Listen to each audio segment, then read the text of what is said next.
Hello. Yesterday we discussed about structure of heart and mechanism of heart. Today we discuss about excretory system, parts of excretory system, its mechanism. So let's start. Excretory system. First of all, definition of excretory system. Many organs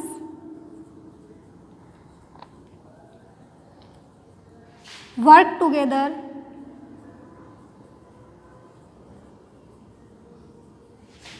with coordination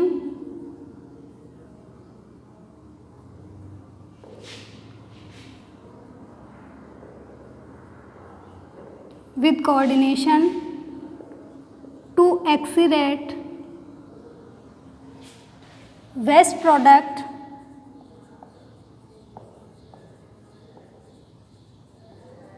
from body called excretory system.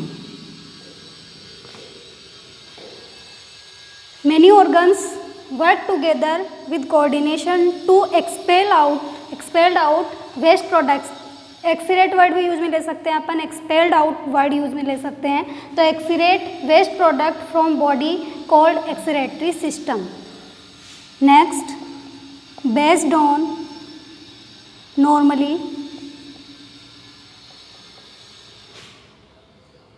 In excretory system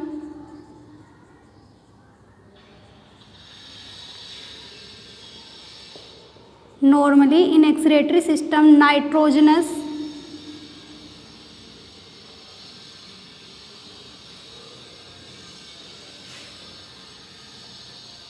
excrete from body. Excretory system है, इसमें nitrogenous जो waste होता है उसको body से एक्सीरेट किया जाता है. नॉर्मली सभी एनिमल्स में जो नाइट्रोजनस वेस्ट है like ammonia, urea, uric acid, amino acid etcetera, इन सब को बॉडी से एक्सीरेट किया जाता है, एक्सपेल्ड किया जाता है. Next topic, based on nitrogenous waste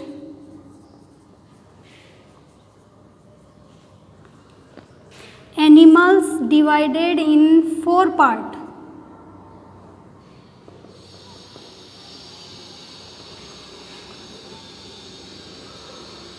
tenth की बुक में दे रखे हैं ओनली 3 पार्ट्स, बट मैं एक पार्ट आपको बेसिक नॉलेज के लिए एक पार्ट एक्स्ट्रा और बताऊंगी.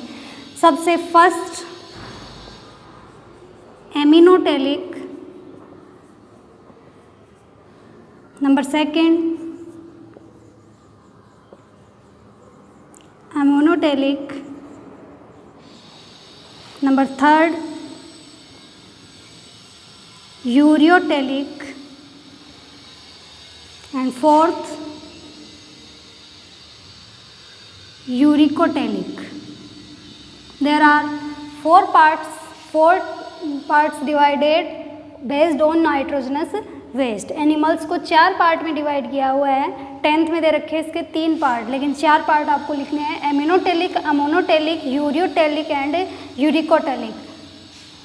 सबसे first aminotelic, animals which एक्सीरेट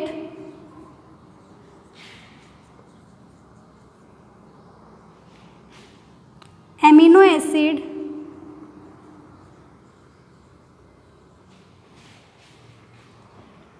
as a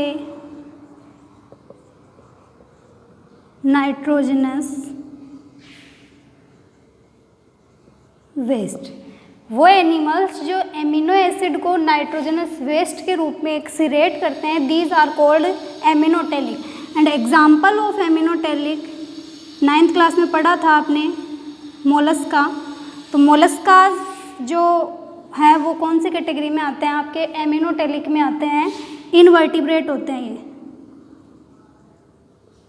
invertebrate means जिनमें बैकबोन प्रेजेंट नहीं होती है, रीढ़ की हड्डी प्रेजेंट नहीं होती है, उनको बोलते हैं इनवर्टिब्रेट. तो इनवर्टिब्रेट कैटेगरी में आते हैं. मोलस्कस जो है वो एमिनोटेलिक में काउंट होते हैं.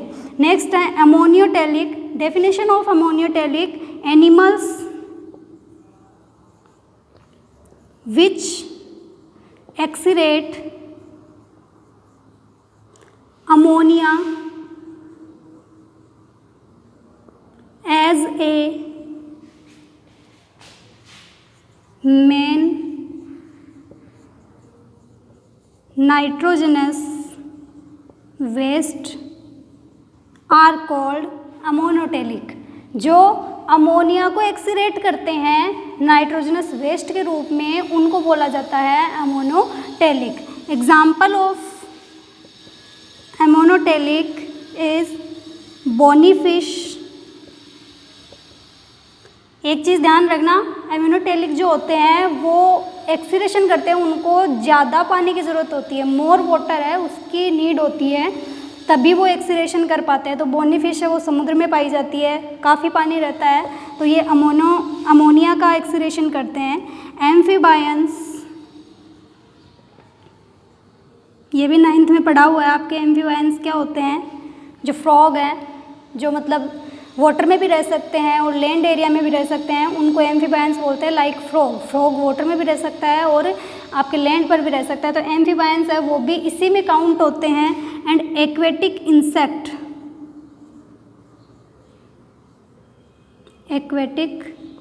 Insect are count in ammonotelic. Next है ureotelic. Definition of ureotelic, animals या organism which exudate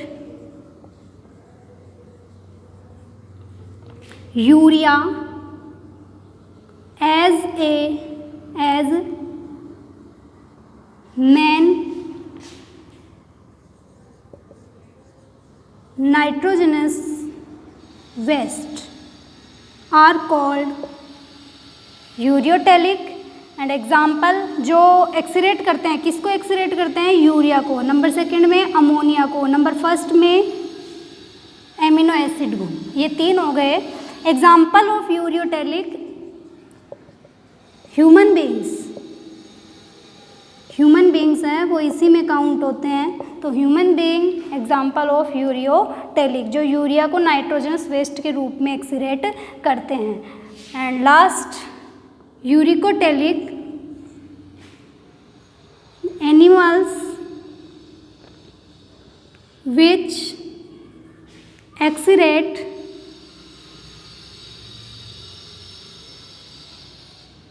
uric acid as main nitrogenous waste are called uricotelic. Number 1 amino acid, number 2 ammonia, number 3 urea and number 4 uric acid. जो uric acid को एक्सीरेट करते हैं उनको क्या बोला जाता है? यूरिकोटेलिक बोला जाता है। एक चीज़ ध्यान रखना, इन सब में नाइट्रोजन प्रेजेंट होता है। आप एमिनो एसिड की बात करो, नाइट्रोजन प्रेजेंट होगा, अमोनिया NH4 नाइट्रोजन प्रेजेंट होगा, यूरिया NH2CO NH2 इसमें भी नाइट्रोजन प्रेजेंट होगा, यूरिक एसिड इसमें भी नाइट्रोजन प्रेजेंट होगा। तो ये सारे नाइट्रोजनस वेस्ट हैं और ये सारे किसके थ्रू एक्सीरेट किए जाते हैं? एक्सीरेटरी सिस्टम के थ्रू एक्सीरेट किए जाते हैं। इसमें अमोनिया में मोर वाटर की नीड होती है, इसमें कम लेस वाटर की नीड होती है। ये गोलिकाओं के रूप में इसको एक्सीरेट किया जाता है। और example of uricotelic, reptiles, birds and insect, ये हो गए इसके एग्जाम्पल। तो 4 पार्ट जो डिवाइड किए हुए हैं based on nitrogenous waste animals के, ये हमने देख लिए। तो एक्सीरेटरी सिस्टम में यहाँ तक अपना हो गया। एक्सीरेटरी सिस्टम में किस तरह के वेस्ट को एक्सीरेट किया जाता है? नाइट्रोजनस वेस्ट को एक्सीरेट किया जाता है। ये इम्पोर्टेंट है, इनके एग्जाम्पल के साथ इनकी डेफिनेशन भी आपको याद करनी है।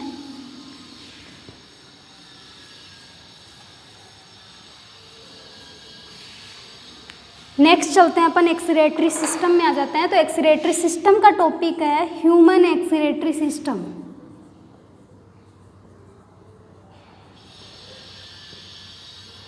Human excretory system. Human excretory system को समझने से पहले हमें इसका डायग्राम समझना जरूरी है। तो ह्यूमन एक्सक्रीटरी सिस्टम की जो मेन यूनिट होती है एक्सक्रीशन की, वो होती है किडनी। मीन्स एक्सक्रीशन की बात करें तो वैसे नेफ्रॉन्स होता है, लेकिन शुरुआत हम करते हैं किडनी से स्टार्ट करते हैं। तो पहले हम करते हैं एक्सक्रीटरी सिस्टम का डायग्राम। तो डायग्राम बनाते हैं एक्सक्रीटरी सिस्टम में। डायग्राम के अकॉर्डिंग पहले मैं समझाती हूँ, बाद में अपन डिटेल में वैसे पढ़ लेंगे।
वन पेयर ऑफ किडनी, ये जो दोनों आपको दिखाई दे रहे हैं इनको बोला जाता है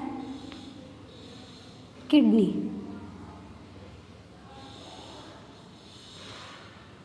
फोर पार्ट में डिवाइड किया हुआ है एक्सक्रीटरी सिस्टम को। Number first kidney, number second ये वन पेयर ऑफ यूरेटर, ये जो दोनों दिखाई दे रही है आपको, ये और ये दोनों हैं यूरेटर, यूरेटर्स बोला जाता है कमांडली दोनों को। यहाँ ये जो दिखाई दे रहा है सेक लाइक स्ट्रक्चर लाइक ए पियर, इसको बोला जाता है urinary bladder.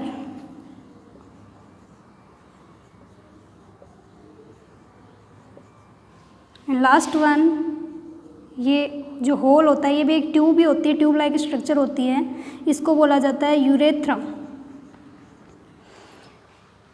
Figure excretory system.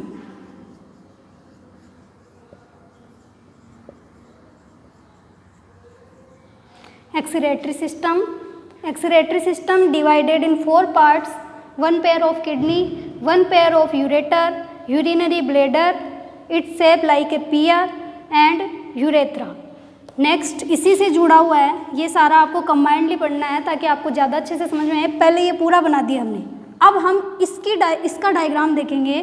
तो किडनी का डायग्राम देखते हैं। यहाँ से ये ब्लड वेसल्स आ रही है, इस ऊपर वाली में इम्प्योर ब्लड होता है, नीचे वाली जो ब्लड वेसल्स है इसमें प्योर ब्लड होता है।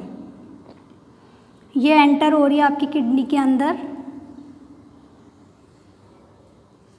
यहाँ से ये वाला पार्ट है जो बाहर की तरफ निकल रहा है, यूरेटर, जिसके थ्रू यूरिन है वो फिल्टर होके आता है, ब्लड अंदर जाता है, ब्लड में से नाइट्रोजन और वेस्ट बाहर हो जाता है, यूरिन में कन्वर्ट हो जाता है, यूरिन को यहाँ से कर लिया जाता है और प्योर ब्लड है वो इस डक्ट के थ्रू बाहर की तरफ चला जाता है।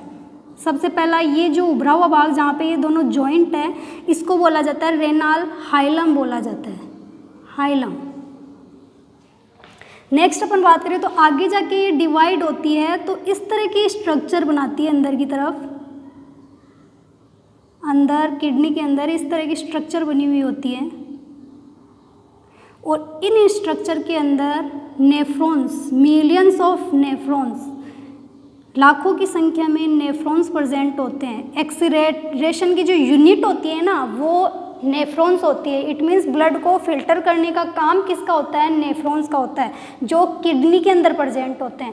किडनी है उसको नॉर्मली 2 पार्ट्स में डिवाइड किया हुआ रहता है। ये जो ब्लड वेसल्स है इनसे ये जुड़ी हुई रहती है, इस तरह से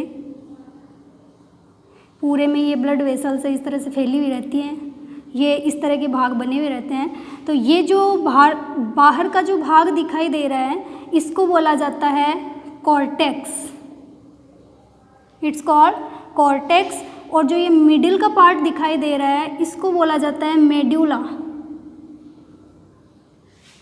इट इज़ कॉल्ड कॉर्टेक्स। इसका जो इनर वाला पार्ट है उसको बोला जाता है मेड्यूला। और ये जो आपको स्ट्रक्चर बनी हुई दिखाई दे रही है मेड्यूला के अंदर, इनको बोला जाता है नेफ्रॉन्स। मेन यूनिट यही होते हैं, इन्हीं का काम होता है ब्लड को प्यूरिफाई करना। ठीक है, ये हीलियम हो गया। इस वाली डक्ट में इम्प्योर ब्लड फ्लो होता है और ये वाली जो डक्ट दिखाई दे रही है इसमें प्योर ब्लड फ्लो होता है। It is called ureter. ये हो गई आपकी किसकी स्ट्रक्चर, किडनी की स्ट्रक्चर हो गई। सबसे पहले हमने कंप्लीट स्ट्रक्चर देखी, उसके बाद में हमने किडनी की स्ट्रक्चर देख ली। अब इसके और डीप में चलेंगे तो इसके और डीप में क्या आता है, आपका नेफ्रॉन्स आता है। तो नेफ्रॉन्स के स्ट्रक्चर देखते हैं। ये सारी चीज़ें आप अच्छे से समझ लेना, क्योंकि ये चीज़ आपको लैंग्वेज में लिखनी है। जो आप डायग्राम बना रहे हो वही चीज़ लैंग्वेज में लिखना है। तो डायग्राम बनाते हैं। ये जो नेफ्रॉन्स है इसका शुरुआती जो फर्स्ट पॉइंट है वो डक्ट से जुड़ा हुआ रहता है। एक में प्योर इम्प्योर ब्लड आता है और दूसरी में प्योर ब्लड आता है। और एक कप लाइक स्ट्रक्चर होती है इस तरह से, जैसे अपना कप होता है उसके जैसी स्ट्रक्चर होती है। और ये वेसल्स अंदर की तरफ कैपिलरीज जो होती हैं उनका एक ग्रुप प्रेजेंट रहता है इस तरह से। ये जो कप लाइक स्ट्रक्चर है इसको बोला जाता है बोमेन कैप्सूल। ओके, ये जो आपको ग्रुप ऑफ कैपिलरीज दिखाई दे रहा है जहाँ पे ब्लड को फिल्टर करने का काम किया जाता है, इसको बोला जाता है ग्लोमेरुलस।